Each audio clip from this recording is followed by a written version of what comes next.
Vous vous entraînez régulièrement, vous faites de votre mieux et vous n'avez pas l'impression de progresser comme vous devriez. Dans cette vidéo, vous allez retrouver 3 astuces pour progresser plus facilement. Bonjour à tous et bienvenue sur une nouvelle vidéo du blog Corps et Esprit Martial. Aujourd'hui, nous allons voir 3 astuces qui vont vous permettre de progresser dès demain, dès votre prochaine séance, si vous les appliquez. Alors, avant d'aller plus loin, qu'est-ce que vous allez trouver dans cette vidéo? C'est pour qui? C'est quoi? Qu'est-ce que c'est que ça? C'est une vidéo qui s'adresse à tout le monde. Alors, bien entendu, aux débutants, mais pas uniquement, vous allez voir, parce qu'il y a des conseils qui peuvent être plutôt même d'ailleurs pour des personnes qui ont déjà un bagage avant ça. Et c'est vraiment pour des personnes qui ont l'impression de s'impliquer, mais qui n'ont pas l'impression de progresser comme ils devraient. Juste avant d'aller plus loin, je vous rappelle que vous pouvez télécharger juste en dessous gratuitement vos 2 cadeaux. Donc il y a la méthode de souplesse dédiée à la pratique des arts martiaux et des sports de combat. Vous retrouverez un e-book qui vous présente les mouvements, qui vous présente la méthode. Vous avez une vidéo pour vous guider. Et prochainement, ceux qui l'ont déjà téléchargé le recevront, ne vous inquiétez pas, l'add-on. Il va y avoir un petit add-on avec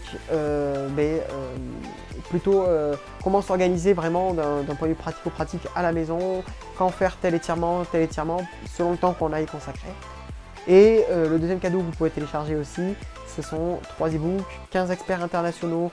Ça va de Léo Tamaki à Tom Duquesnoy qui est un champion de MMA. Voilà, on touche tous les pans, on va avoir le systéma, enfin on va avoir plein de styles différents. Et le thème est comment faire évoluer votre pratique, donc c'est autant pour le débutant que le pratiquant avancé. Ok, donc aujourd'hui une vidéo très simple avec 3 choses qui vont vraiment vous permettre de progresser. La première chose que j'observe chez les élèves, c'est que souvent, ils confondent vitesse et précipitation. Et ils veulent faire vite au lieu de faire fluide. Ils veulent faire fort au lieu de faire précis. Et ça, vraiment, c'est quelque chose qui, pour moi, ralentit beaucoup la progression. Dans tous les enseignements que j'ai eu la chance de suivre, j'ai jamais eu d'enseignants qui, globalement, ont demandé de privilégier la force, qui ont demandé de privilégier la vitesse à la fluidité ou à la précision. Bon, ça arrive que parfois on vous dise, voilà, faut y aller à fond, etc. Là, on s'en moque de la technique. Ça arrive, il y a des exercices spécifiques, que ce soit pour apprendre à se lâcher, ou alors que ce soit pour se dépasser physiquement. Mais dans l'ensemble global, c'est pas ce qui se passe, en tout cas, c'est pas ce que j'ai observé. Et vraiment, que ce soit de la boxe, que ce soit du MMA, que ce soit du jiu-jitsu brésilien, ou alors que ce soit des disciplines comme l'aïkido, que ce soit des disciplines comme le taekwondo, le judo, peu importe, je n'ai vraiment jamais entendu ça. Et pour ça, il y a plusieurs raisons. Tout d'abord parce que mettre de la force sur un mouvement qui n'est pas bon, qui n'est pas précis, qui n'est techniquement pas ajusté, c'est un risque de se blesser, d'accord? C'est comme si vous vouliez taper avec un marteau, mais sans savoir le faire, et donc vous tenez mal le clou au bout, et vous allez vous taper dessus les doigts. Et donc si vous ne le faites pas fort pour apprendre doucement au début, on fait doucement, c'est douloureux, mais ça va. Si vous y allez à fond, vous risquez de finir à l'hôpital. Voilà, donc déjà, pour cette raison-là. Ensuite, il y a le fait que la force, en fait, de tous ceux que j'ai entendus, c'est vraiment le truc à rajouter à la fin, c'est le petit plus, mais c'est pas ça qui va faire la différence. Ce qui va faire la différence, c'est la maîtrise de certains principes, de certains concepts et l'application de ceux-ci. De plus, mettre de la force dans un mouvement, ça veut dire qu'on va s'épuiser plus vite au début, et comme on n'a pas l'habitude de s'entraîner, si vous êtes débutant, eh bien, vous pourrez répéter moins de fois. Or, ce qui fait qu'on va évoluer, c'est la répétition. Ce n'est pas la vitesse à laquelle on va le faire au début, c'est vraiment réussir à apprendre à répéter et on va accélérer progressivement. Pour ce qui est de la vitesse et de la fluidité, je suis sûr que ça vous est tous déjà arrivé, en tout cas moi ça m'est arrivé. Si vous faites des disciplines où il y a un peu de combat libre, un peu de liberté, d'avoir quelqu'un qui est plus lent que vous et qui pourtant impose totalement son rythme et vous avez l'impression d'être débordé. Et bien ça, c'est la différence entre vitesse et fluidité. Quelqu'un qui est fluide mais plus lent, mais qui a une meilleure fluidité, un meilleur flow, il risque très fortement de vous déborder parce qu'en fait, il va vous entraîner dans son flux à lui et vous n'allez pas pouvoir imposer votre vitesse à vous. Alors que si vous travaillez doucement mais fluide, et après c'est facile d'accélérer, d'accord? C'est-à-dire que si vous faites un mouvement, je ne sais pas, on va faire 1, 2, si vous faites ce mouvement tout simplement, si vous apprenez à le faire vite mais saccadé, en fait ça va être dur d'apprendre à le faire fluide. Alors qu'au contraire, si vous travaillez doucement, que vous répétez doucement, et puis petit à petit vous accélérez, après ça devient facile de le faire fluide. Et après, on va rajouter la force. Vraiment, c'est la première chose qui fait que je trouve que les gens ne progressent pas. Et en plus, ils ont peur de se faire mal parce que comme ils mettent de la force, soit le partenaire a mal à chaque fois, soit eux se font mal. Donc c'est vraiment la première chose qui va causer des problèmes. Alors, je ne vais pas entrer dans le détail, hein, mais en fait, c'est aussi dû à l'image que l'on souhaite renvoyer. Il y a un peu un ego là-dedans, c'est-à-dire que si je fais fluide, si je fais pas fort, si je fais souple, on a l'impression que je suis faible. Alors que si je fais fort, si je montre que je suis un guerrier ou une guerrière, on a l'impression que je suis fort, et là, je renvoie une certaine image. Et ça, c'est vraiment, toute la question de l'ego, elle est plus profonde, donc c'est pour ça qu'elle n'est pas ici, mais elle joue un rôle très très important dans la progression. Et donc si vous connaissez quelqu'un qui n'est pas comme les 3 petits ninjas là qui passent, et donc qui n'est pas dans la fluidité, qui n'est pas dans la souplesse, etc., je vous invite de faire comme les ninjas qui sont passés, liker, partager, et puis si vous n'êtes pas abonné à la chaîne, c'est le moment de le faire aussi. Ok, deuxième point qui peut vraiment vous faire progresser, c'est de faire confiance. Lorsqu'on souhaite apprendre, il faut faire confiance à celui qui nous apprend. Il faut à un moment se dire, ok, je suis là, il y a des raisons, j'ai décidé d'être ici, donc je lui fais confiance le temps de la leçon, le temps du stage, le temps de mon essai, peu importe, mais je lui fais confiance, c'est-à-dire que je vais me dire qu'il a les capacités de m'apprendre ce qu'il m'apprend. Et après, je pourrais remettre en cause. Parce que c'est important hein, de remettre parfois en cause, d'avoir un esprit critique, ça c'est important. Mais pas pendant qu'on pratique. Ça c'est tout à fait vrai, par exemple dans le cas des stages, quand on va dans un stage avec quelqu'un et que par exemple, je sais pas, j'ai fait un stage de tai chi et je me dis d'entrée oui mais c'est pas efficace, machin, et que j'essaye pas de comprendre en fait ce qu'il y a derrière, je vais pas progresser, je vais rien en tirer. Donc vraiment, si je vais faire un stage avec quelqu'un, j'ai décidé d'y aller, je vais lui faire confiance. Je me dis qu'il est là parce qu'il a des choses à m'apprendre, et moi je me dis que j'ai des choses à apprendre dans cette discipline, sinon je n'y vais pas. Donc voilà, l'article en question, je vous mets là parce qu'il y a plusieurs points. Il s'appelle Confronter les disciplines. C'est vraiment un peu cette idée de comment confronter, comment découvrir de nouvelles disciplines. Voilà, j'ai pensé à cette vidéo parce que j'ai un exemple concret sous la main.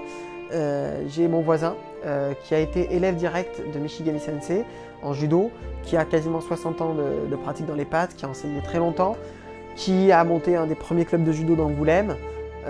Donc voilà, c'est quelqu'un qui a beaucoup d'expérience, beaucoup de choses à partager, j'apprends beaucoup avec lui. D'ailleurs, quand je préparais mon 4e dan, parfois j'allais l'interroger sur certaines techniques, on travaillait un peu ensemble. Et voilà, il a plus de 60 ans de pratique, il a plus de 70 ans. Et pourtant, il a décidé de s'inscrire. Il m'a fait l'honneur de s'inscrire à mes cours. Et quand il vient, eh bien, il écoute ce que je lui dis et il me fait confiance. Ça va vous paraître complètement fou, voilà, c'est-à-dire que moi, j'étais même pas une idée dans l'esprit de mes parents que lui, il était déjà en train de pratiquer le judo. Et le jujutsu aussi, hein, parce qu'à l'époque, tout n'était pas aussi séparé. Et pourtant, il vient à mes cours. Et en plus, comme il écoute ce que j'ai à lui dire, parce qu'il y a certains points où j'ai des spécialités qu'il n'a pas, bien sûr, j'adapte mon enseignement lorsque je lui enseigne de façon individuelle, lorsque je lui donne des conseils, je vais l'adapter. Alors, il progresse beaucoup plus vite. Parce que il a un corps qui est en super état. Franchement, enfin, 75 ans, j'aimerais avoir le même corps que lui. Et en plus de ça, il progresse beaucoup parce que il écoute ce que je lui dis avec humilité et il se dit ok, ce qu'il me dit c'est pas n'importe quoi. Et après le cours, on en discute, il vient honnêtement. Et puis il y a des trucs qui me dit ah ça m'a interloqué mais le temps de l'apprentissage c'est le temps de l'apprentissage. Et ce qui fait que très vite il progresse. Donc voilà, ça c'est vraiment pour vous donner un exemple concret. Mais il y a beaucoup de personnes, quand on leur dit on va faire tel mouvement, on va étudier tel mouvement, ah oui mais si. Et le problème c'est qu'on n'est plus dans l'étude du moment, on est en train d'essayer de contredire. Et là, ça vous ralentit beaucoup. Ça, c'était quand j'étais en région parisienne, j'avais 2 jeunes qui étaient arrivés en même temps, c'était marrant, ils avaient 14 ans. Et il y en a un, il écoutait tout ce que je lui disais, il ne remettait pas en question. Il y en a un qui était là, oui mais si. Et celui qui disait oui mais si, il avait déjà des années d'arts martiaux derrière lui. Alors que l'autre, non. Et bien, à la fin de l'année, celui qui était tout le temps en train de contredire avait beaucoup moins progressé que l'autre. Il m'a dit, mais comment ça se fait que moi, j'ai pas progressé alors que j'avais plus d'expérience?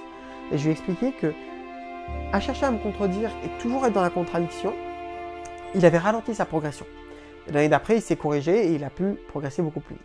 Donc vraiment, si j'ai un deuxième conseil à vous donner, c'est ça, c'est faites confiance à votre enseignant. S'il est là, c'est pas par hasard. Si vous avez essayé de lui faire confiance pour un an, vous lui faites. Après, attention, je ne parle pas de confiance aveugle. Si vous voyez qu'il y a des choses qui commencent à devenir étranges, que ce soit des gourous, que ce soit des mouvements qui vous paraissent dangereux ou qui vous font mal, c'est pas normal. Vous savez, dans les arts martiaux, on dit toujours oui, il faut avoir mal, etc. Oui, on peut avoir des douleurs. Hein. C'est sûr que quand on fait des blocages, il y a des chocs, il y a des bleus qui peuvent se créer au début. Ça, c'est normal. Maintenant, c'est des douleurs qui sont plus pernicieuses ou alors des torsions de poignet qui vont au-delà du normal. Ça, il faut pas. Voilà, on fait mal, on fait la clé par exemple, mais il faut savoir s'arrêter quand l'autre tape. Si on voit qu'il continue à la tenir pendant 15 secondes pour le faire souffrir pour le plaisir, bah voilà, veillez vous à préserver votre intégrité physique. Mais au-delà de ce problème-là, d'un point de vue technique, si vous avez décidé de lui faire confiance, essayez de jouer le jeu. Et enfin, troisième point qui est hyper important pour progresser et que vous pouvez mettre en place dès demain, tenez un carnet d'entraînement. C'est tout simple à faire. Alors le carnet, il peut être numérique ou papier, ça c'est vraiment vous qui voyez, selon vos habitudes, etc. Et dessus, ben, moi, je vais vous inviter à avoir 5 colonnes, donc une avec la date, une avec ce que vous avez travaillé, une avec les points positifs que vous avez retirés de cet entraînement, que ce soit vous, que ce soit quelque chose qu'on vous ait dit. Tiens, aujourd'hui, je trouve que ton équilibre est bon sur ce mouvement. Donc vous pouvez noter vos sensations aussi par rapport à ça, ça c'est intéressant. Point négatif, pareil. Tiens, je trouve qu'aujourd'hui, tu gères mal la distance. Ah, ok, je gère mal la distance. Ok, donc sur tel mouvement, je vais me le noter en rouge. Et puis comme ça, je sais que ça, c'est quelque chose que j'ai à travailler.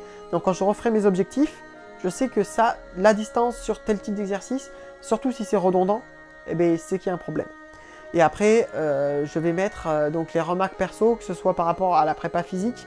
Par exemple, j'ai été fatigué à la fin de cet entraînement, ce type d'entraînement me fatigue, ou ce type d'exercice me fatigue, ou au contraire, ce type d'exercice, j'étais bien, voilà, je me suis senti à l'aise. Et si je vois que c'est récurrent, ça veut dire qu'il y a des problèmes sur lesquels je dois travailler, ou alors j'ai des points forts. Et également des remarques perso, par exemple, je remarque que lui, il est plus grand que moi, il me pose problème. Ou alors c'est plus facile quand il est plus grand. Enfin, peu importe. Mais je vais avoir ma petite remarque note perso, le cas échéant. Donc voilà, cette vidéo touche à sa fin, j'espère qu'elle vous aura été utile, qu'elle vous aura plu. Comme d'habitude, si le contenu vous plaît, pour le soutenir, il n'y a rien de plus facile, il vous suffit de liker, de partager et de commenter. Je vous dis à très vite pour une prochaine vidéo. Tchou bye!